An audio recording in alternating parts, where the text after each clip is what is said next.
तो 73% बच्चों ने बोला है कि सर स्ट्रेटजी पर आज की जो ये लाइव क्लास है वो होनी चाहिए। और 23 या 26 के लगभग में बच्चों ने बोला है कि सर चैप्टर का रिवीजन करा दीजिए। तो अभी हम चैप्टर का रिवीजन नहीं करेंगे, हम बेटा स्ट्रेटजी समझेंगे कि आगे अब हमें किस तरीके से है वो पढ़ना है। तो बहुत ध्यान से सारी चीजों को आप सुनिएगा। देखिए, सबसे पहले तो बेटा ये है कि अभी आपके सुपर 100 एग्जाम के ऑनलाइन फॉर्म भरने की डेट नहीं आई है। ठीक है, तो ऐसा हो सकता है कि आपका एग्जाम काफी लेट हो। और ऐसा भी सुनने में आ रहा है बेटा कि सेकंड एग्जाम के जो बच्चे हैं, जिन बच्चों ने सेकंड एग्जाम के लिए अप्लाई किया है, गवर्नमेंट चाहती है कि सेकंड जो चांस के बच्चे हैं, सेकंड एग्जाम जो बच्चे दे रहे हैं, उनको भी इस सुपर 100 योजना में फॉर्म डालने का मौका मिले। इस वजह से आपका जो फॉर्म है वो ऑनलाइन उसकी डेट है वो नहीं आ रही है ना, ऐसा सुनने में आया है, अभी कंफर्म नहीं है। तो हो सकता है, तो अभी हम मान के चलते हैं कि जो आपका एग्जाम होगा वो 20 जुलाई के समथिंग में होगा। ठीक है, ऐसा अभी बिल्कुल भी क्लियर नहीं हो सकता कि थोड़ा सा आपका और लेट हो जाए। तो मान के चलो कि 20 जुलाई तक आपका एग्जाम है वो होगा। ठीक है, तो अभी आपके पास अगर हम टाइम की बात करें तो अपने पास में 50 डेज का समय बचा हुआ है, क्योंकि अभी आपका जून है वो स्टार्ट नहीं हुआ है ना। तो इस जून से आपको किस तरीके से प्रिपरेशन है वो करनी चाहिए, ताकि आपकी जब 11th हो वो भी डिस्टर्ब ना हो, क्योंकि 11th के भी स्कूल आपके स्टार्ट हो जाएंगे और आपको इस एग्जाम में तो फोड़ना फोड़ना है ही है। तो दोनों चीजें आपकी बैलेंस तरीके से चलती रहे, कहीं भी आपकी कोई प्रिपरेशन भी खराब ना हो और आपका सब कुछ बढ़िया रहे, सिलेक्शन भी आपका हो पाए। तो मैं आपको ये पूरा रोड मैप है वो कंप्लीट रोड मैप है वो बताने वाला हूँ। और ये रोड मैप उन सभी बच्चों के लिए रहेगा जिन बच्चों ने चाहे अभी तक कुछ प्रिपरेशन की हो ना की हो, सबके लिए अप्लाई हो जाएगा। तो सबसे पहले बेटा क्या करना होता है आपको, सुपर 100 एग्जाम में सिलेक्शन के लिए आपको अपना सिलेबस खत्म करना होता है। ठीक है, सिलेबस आपको खत्म करना होता है। अच्छा, अब बच्चों के मन में डाउट रहता है कि सर सिलेबस क्या है। तो क्लास 10th का आपका सिलेबस होता है। ठीक है, क्लास 10th के जो आपके टॉपिक होते हैं वो आपका सिलेबस होता है। और इसमें बेटा कुछ एक्स्ट्रा टॉपिक होते हैं जो एग्जाम के पॉइंट ऑफ व्यू से होते हैं, एक्स्ट्रा टॉपिक। तो मोस्टली जो आपका सिलेबस होता है वो क्लास 10th का होता है, लेकिन कुछ क्वेश्चंस में कुछ एक्स्ट्रा जो टॉपिक होते हैं उनसे भी क्वेश्चन आ जाते हैं। फर्स्ट स्टेप जो आपका इस एग्जाम के प्रिपरेशन का होना चाहिए वो आपके सिलेबस का कवर होना चाहिए। ठीक है, सेकंड बच्चों, जैसे ही आपका सिलेबस खत्म हो जाता है तो बारी आती है आपको बहुत सारे प्रैक्टिस क्वेश्चन है वो करने होते हैं। ठीक है, क्योंकि प्रैक्टिस क्वेश्चन ही बेटा आपके पेपर में आते हैं, तो अगर आप सिर्फ थ्योरी को पढ़ते रहोगे, क्वेश्चन की प्रैक्टिस नहीं करोगे तो सिलेक्शन लेना बहुत मुश्किल है, ना के बराबर है। तो सेकंड जो आपका स्टेप होना चाहिए वो प्रैक्टिस क्वेश्चन। अब प्रैक्टिस क्वेश्चन आपको क्या करना, कैसे करना है, कहाँ से करना है। तो देखो, प्रैक्टिस क्वेश्चन जितने भी बच्चे बैच के हैं उनको मैं बता दूं, आपको बेटा जो क्लास में हम लोग क्वेश्चन कराते हैं थ्योरी के बाद, जो सिलेबस आपका टॉपिक है उसको कराने के बाद जो आपको क्वेश्चन कराते हैं वो सबसे इंपॉर्टेंट क्वेश्चन है। ठीक है, जो अभी तक आपको कराए जा रहे हैं वो सबसे इंपॉर्टेंट क्वेश्चन है। तो और वो सारे क्वेश्चन आपसे बनने चाहिए, है ना। तो जो प्रैक्टिस क्वेश्चन हम आपसे कराते हैं वो सारे क्वेश्चन आपसे बनने चाहिए, चाहे हम फिजिक्स के कराएं चाहे केमिस्ट्री के, सारे क्वेश्चन आपसे बनने चाहिए। उनका जो कॉन्सेप्ट है वो भी आपका क्लियर होना चाहिए। इसके अलावा बेटा आपको बहुत सारे प्रैक्टिस क्वेश्चन बैच में भी प्रोवाइड कराए जाते हैं, है ना। पीक्यू बोलेंगे हम इनको, प्रैक्टिस क्वेश्चन। तो आप उनको भी पढ़ते रहिए, उनका भी रिवीजन करते रहिए। फर्स्ट स्टेप जो आपका होना चाहिए वो पूरा सिलेबस पर होना चाहिए, आपको पूरा क्लास 10th का सिलेबस है वो खत्म करना है। सिलेबस के बारे में मैं यूट्यूब पर वीडियो डाल चुका हूँ, उसमें अपन ने पूरे सिलेबस को वो डिस्कस किया हुआ है। सेकंड जो अपन को चीज करनी है वो प्रैक्टिस क्वेश्चन करने हैं। तो बैच में आपको क्लास के बाद भी बहुत सारे क्वेश्चन कराए जाते हैं और कुछ अलग से प्रैक्टिस क्वेश्चन भी आपके बैच में आपको प्रोवाइड है वो कराए जाते हैं। ठीक है, मान लीजिए जो बच्चे इस वीडियो को यूट्यूब पर देख रहे हैं उनके पास में अगर प्रैक्टिस क्वेश्चन अवेलेबल नहीं है, तो वो कहीं से भी मैनेज कर सकते हैं, जहां पर भी आपको बढ़िया तरीके के प्रैक्टिस क्वेश्चन मिल रहे हैं वहां से आप इनको कर सकते हो। इनके बाद बेटा जो थर्ड चीज होनी चाहिए, है ना, आपने प्रैक्टिस क्वेश्चन कर लिए, बस मैं यहाँ पे एक चीज ऐड करना चाहूंगा। तो आपको पर चैप्टर 300 क्वेश्चन तो करने ही करने हैं, पर चैप्टर 300 क्वेश्चन। फिजिक्स, केमिस्ट्री और बायोलॉजी की मैं बात कर रहा हूँ। प्रत्येक चैप्टर से आपको कम से कम 300 एमसीक्यूज करने हैं। 300 एमसीक्यूज आपके एकदम बिल्कुल कंप्लीट होना चाहिए, किसी भी एमसीक्यूज में आपका कोई डाउट है वो नहीं होना चाहिए। तो पर चैप्टर आप 300 कर सकते हो। मैथ में आप 50 से 60 पर चैप्टर की जो एमसीक्यूज है वो कर सकते हो, इवन 100 भी कर सकते हो। ठीक है, तो यहाँ पे अगर फिजिक्स, केमिस्ट्री और बायोलॉजी की बात करें तो 300 क्वेश्चन आपको पर चैप्टर करने हैं, और मैथ में आप 100 लगभग 100 भी करोगे तो काम चल जाएगा। उसके बाद जो थर्ड आपको चीज करनी है वो प्रीवियस पेपर। आपको लास्ट 5 साल के प्रीवियस पेपर हैं वो बैच में और ऐप में प्रोवाइड कराए गए हैं। तो आपको उन 5 साल के प्रीवियस पेपर को बढ़िया तरीके से सॉल्व है वो कर लेना है। और यकीन मानिए अगर आपका सिलेबस अच्छी तरीके से होगा, आप ये 300 क्वेश्चन भी अच्छे तरीके से कर चुके होगे, प्रीवियस पेपर आप खुद से कर लोगे। आपको इन प्रीवियस पेपर में किसी की भी हेल्प है वो नहीं चाहिए होगी। और अगर लगती भी हेल्प है तो हम यूट्यूब पर काफी सारे प्रीवियस पेपर आप लोगों को करा चुके हैं, अभी भी करा रहे हैं, धीरे धीरे सारे प्रीवियस पेपर आपको कराए जा रहे हैं। तो प्रीवियस पेपर आप यूट्यूब पर कर सकते हो। बैच वाले बच्चे भी यूट्यूब पर कर सकते हैं, क्योंकि अभी आपके बैच में प्रीवियस पेपर नहीं कराए गए हैं, यूट्यूब पर ही कराए गए हैं, बाद में कराए जाएंगे। प्रीवियस पेपर भी कर सकते हो। ठीक है। लास्ट 5 साल के प्रीवियस पेपर आपको करने हैं, जो कि आपको ओन स्टडी ऐप पर फ्री में मिल जाएंगे। सारे प्रीवियस पेपर हमने डाले हुए हैं। और अगर आपने सुपर 100 एग्जाम की प्रिपरेशन के लिए जो हमारी बुक है उसको परचेस कर लिया है, तो उसमें भी आपको ये 5 साल के प्रीवियस पेपर है वो मिल जाएंगे। इसके बाद बेटा जो नेक्स्ट पॉइंट होता है वो होता है आपका टेस्ट सीरीज और मॉक टेस्ट। टेस्ट सीरीज में आपको बेटा चैप्टर वाइज टेस्ट भी मिल जाते हैं और मॉक टेस्ट भी मिल जाते हैं। मॉक टेस्ट का बेटा जो लेवल रहता है वो सिमिलरली आपके सुपर 100 के एग्जाम के लेवल का रहता है। यानी कि अगर आपने मॉक टेस्ट को सॉल्व कर लिया तो आप मान के चलो कि आप सुपर 100 के एक पेपर को दे चुके हो। तो उस पेपर में आपकी जो गलतियां होंगी आप उनको सुधार पाओगे। मॉक टेस्ट में आप जो गलतियां करोगे वो गलतियां आप सुधार लोगे, आपको सुपर 100 के एग्जाम में कोई भी प्रॉब्लम है वो नहीं आएगी। आपको इसके बाद टेस्ट सीरीज करनी है। और इसके बाद बेटा जो लास्ट आपको चीज करनी है वो क्या करना है, तो आपको इसके बाद अपना पूरे सिलेबस का सारी चीजों का बार बार रिवीजन करते रहना है। ठीक है। बार बार आपको क्या करना है बेटा, रिवीजन करना है। तो एक छोटी सी डिटेल है ना, छोटी सी स्ट्रेटजी है जिसको आपको फॉलो करके आप आसानी से सुपर 100 एग्जाम में सिलेक्शन है वो ले सकते हो।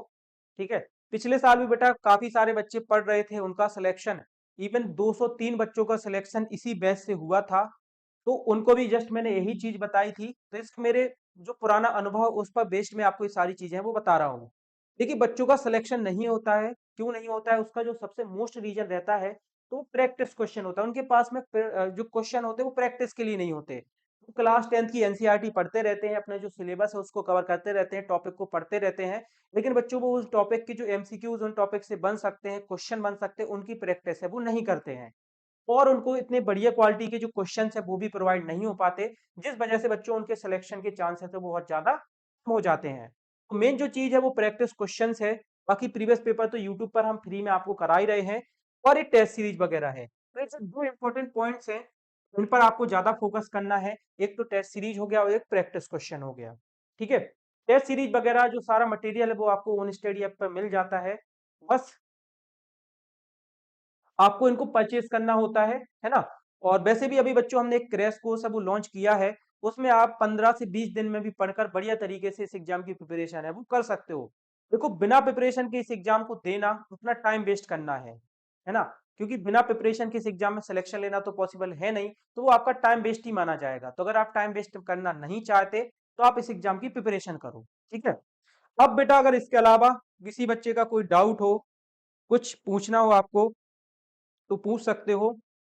एक बच्चे का डाउट आ रहा है कि सर बुक को कैसे ऑर्डर करें। तो बेटा बुक को ऑर्डर करने के लिए आपको इस वीडियो के नीचे डिस्क्रिप्शन बॉक्स में जो हमारी वेबसाइट है उसका लिंक मिल जाता है। आप वेबसाइट से भी बुक को ऑर्डर कर सकते हो, ओन स्टडी ऐप से भी आप बुक को ऑर्डर कर सकते हो। और इसके अलावा बेटा आप लोग क्या कर सकते हो, तो आपको स्क्रीन पर जो नंबर दिख रहा है इस नंबर पर भी आप कॉल करके हमारी जो बुक है उसको मंगा सकते हो घर में, है ना। और पेमेंट आपको जब बुक आपके घर पर आ जाएगी तभी करना होता है। तो ये सारे ऑप्शन है। बुक में बेटा आपको पूरा सिलेबस मिल जाएगा और काफी सारे प्रैक्टिस क्वेश्चन भी मिल जाते हैं। ठीक है। लास्ट 5 साल के पीवाईक्यू भी मिल जाएंगे। क्रैश कोर्स की इंफॉर्मेशन दे दीजिए। तो बेटा क्रैश कोर्स उन बच्चों के लिए लॉन्च किया गया था जिनको नहीं पता था कि सुपर 100 एग्जाम की प्रिपरेशन के लिए पहले ही भी बैच आ चुका है ना। मतलब जो बच्चे कम टाइम में सुपर 100 एग्जाम में अपना सिलेक्शन चाहते थे उनके लिए क्रैश कोर्स है वो लॉन्च किया गया है। क्रैश कोर्स का बेटा जो प्राइस था, वैसे तो इसका प्राइस 1200 रुपए था, बट बच्चों ने हमसे बहुत ज्यादा डिमांड की कि सर ये 1200 प्राइस बहुत ज्यादा है, इसको हम पे नहीं कर पाएंगे, थोड़ा सा कम कर दीजिए। तो बेटा हमने क्रैश कोर्स का जो फाइनली प्राइस है वो 999 रुपए कर दिया है। 999 रुपए में आपको क्रैश कोर्स में कंप्लीट सिलेबस कराया जाता है, प्रैक्टिस क्वेश्चन प्रोवाइड कराए जाते हैं। ठीक है। फन शॉर्ट क्लासेस भी आपको मिलेंगी, और टेस्ट सीरीज भी इसके अंदर आपको क्रैश कोर्स में मिल जाती है। और ये जो क्रैश कोर्स है वो एग्जाम टाइम तक के लिए है, यानी कि जब तक आपका एग्जाम नहीं होगा तब तक आप इस क्रैश कोर्स में पढ़ सकते हो। और अभी तो फॉर्म की डेट भी नहीं आई है, तो अभी तो आपके पास में बहुत समय है। तो आप क्रैश कोर्स को ज्वाइन करके अपनी बढ़िया तरीके से प्रिपरेशन है वो कर सकते हो। ठीक है। सर कट ऑफ कितना जाता है? देखिए कट ऑफ की अगर बेटा बात करें तो सुपर 100 एग्जाम में आपको जो टारगेट करना है वो 80 टू 85 टू 90 मार्क्स आपको टारगेट करना है कि आपके 85 से प्लस मार्क्स आए, है ना। वो किसी भी एग्जाम को आप दे रहे हो, चाहे वो जेडबलई हो, नीट हो, क्लेट हो, तो आपको जो अपनी प्रिपरेशन करनी है वो कम से कम ऐसी तो करनी है कि आपके 85 मार्क्स आ जाए। अगर आपके 85 से ज्यादा मार्क्स आते हैं तो आपका इजीली सिलेक्शन है वो हो जाएगा, अगर हम पिछले साल के कट ऑफ को देखें तो। ठीक है। तो मोस्ट ऑफ द आपको जो चीजें करनी है वो कुछ इस तरीके से अपनी प्रिपरेशन करनी है, वो 85 मार्क्स से ज्यादा आप जो नंबर है वो ले पाओ। तो बच्चों सबसे पहले आपको क्लासेस को बढ़िया तरीके से देखना है, अगर आप बैच में जुड़े हो। उसके बाद आपको सारे प्रैक्टिस क्वेश्चन की बेटा घर में प्रैक्टिस करनी है। ऐसा नहीं है कि टीचर्स ने आपको क्वेश्चन यहाँ पे बोर्ड पे करा दिए तो सफिशियंट है। आपको बेटा खुद से एक बार क्वेश्चनों को करके देखना है, क्योंकि जब आप खुद से एक बार क्वेश्चनों को करके देखोगे तब आपको समझ में आएगा कि आप कहाँ गलती कर रहे हो, कहाँ पर आपकी मिस्टेक हो रही है, कौन से कॉन्सेप्ट आपसे नहीं बन रहे हैं। तो जितनी भी प्रैक्टिस क्वेश्चन, चाहे हम मैथ में आपको करा रहे हो, फिजिक्स में करा रहे हो, केमिस्ट्री में करा रहे हो, बायोलॉजी में करा रहे हो, सारे प्रैक्टिस क्वेश्चन आपको अपने एक बार घर पर जरूर सॉल्व करने हैं। मैथ और फिजिक्स में तो मोस्ट ऑफ द आपको सारे क्वेश्चन हैं वो सॉल्व करने हैं। ठीक है। इस बात को बिल्कुल ध्यान से रखना।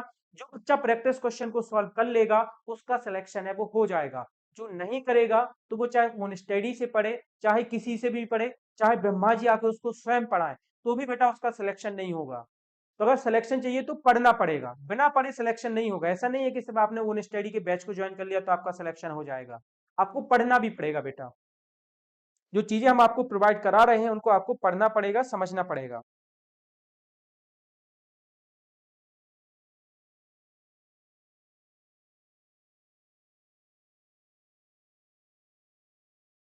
ठीक है। और इसके अलावा आपका देखिए, अगर आपको टाइम टेबल की बात करें किस तरीके से कितने घंटे आपको पढ़ना चाहिए, टाइम टेबल। तो देखो आपको तीनों सब्जेक्ट पर फोकस करना है। मान लीजिए अगर आप जेडबलई का एग्जाम दे रहे हैं या फिर नीट का दे रहे हैं, तो आपको अपने जो तीनों सब्जेक्ट हैं, फिजिक्स, केमिस्ट्री, मैथ, और नीट के लिए आपका बायोलॉजी और ऐड हो जाएगा, वो सारे सब्जेक्ट पर फोकस करना है। और एटलीस्ट आपको 3 से 4 घंटे, 3 to 4 आवर्स, है ना, 3 से 4 घंटे आपको पढ़ना है क्लास को हटा के। मैं इसमें क्लास को इंक्लूड नहीं कर रहा हूं। क्लास के अलावा जो आपको पढ़ना चाहिए वो 3 से 4 घंटे पढ़ना चाहिए, है ना। 3 से 2 घंटे तो मत ही पढ़ना, 3 से 4 घंटे तो पढ़ना ही पढ़ना। ठीक है। क्लास को हटाकर, अगर क्लास को जोड़ लें तो फिर 6 से 7 घंटे, 6 से 7 घंटे आपको प्रिपरेशन है वो करनी चाहिए। लेकिन अगर हम क्लास को हटाकर बात करें तो जो 3 से 4 घंटे आपको करना चाहिए वो सेल्फ स्टडी करना चाहिए। ठीक है। सेल्फ स्टडी आपको करना चाहिए। इतना अगर आप पढ़ लेते हो तो इजीली सिलेक्शन आपका हो जाएगा। ओके। और बेटा हम आप लोगों के लिए एक टेस्ट सीरीज भी बहुत जल्दी लॉन्च करने वाले हैं। वैसे तो टेस्ट सीरीज लॉन्च हो चुकी है, लेकिन अभी उस पर थोड़ा सा काम चल रहा है। बहुत अच्छे अच्छे टेस्ट आपके लिए बनाए जा रहे हैं, है ना। तो वो भी जल्दी ही आप लोगों के लिए लॉन्च होने वाली है, जिसमें आप चैप्टर वाइज टेस्ट भी दे पाओगे और सुपर 100 एग्जाम के लेवल के मॉक टेस्ट भी दे पाओगे। तो वो भी आपको बहुत जल्दी मिलने वाली है। उसी पर जस्ट बेटा काम चल रहा है। बुक के बाद, बुक तो देखो फाइनली लॉन्च हो चुकी है। अब बुक के बाद जो नेक्स्ट स्टेप है हमारा, वो एक आपको बेहतरीन टेस्ट सीरीज प्रोवाइड कराना है। इसके अलावा बेटा किसी बच्चे का कोई डाउट हो, कोई, अच्छा, आपके बैच में बेटा एक हमने डाउट सेशन या फोरम का जो ऑप्शन है वो चालू किया है। तो वहां पर आपके जो भी डाउट्स होते हैं, जो भी क्वेश्चन वगैरह आपको समझ में नहीं आते हैं, वो आप वहां पर लिख कर है वो भेज सकते हो। ठीक है। तो आपके बैच में फोरम या डाउट वाला जो एक ऑप्शन है वो चालू किया गया है, तो वहां पर आप क्वेश्चन को लिख कर उसकी फोटो भेज कर भी उसको हमारे पास में भेज सकते हो, ताकि हम आपको उस क्वेश्चन का सॉल्यूशन है वो प्रोवाइड करा पाए।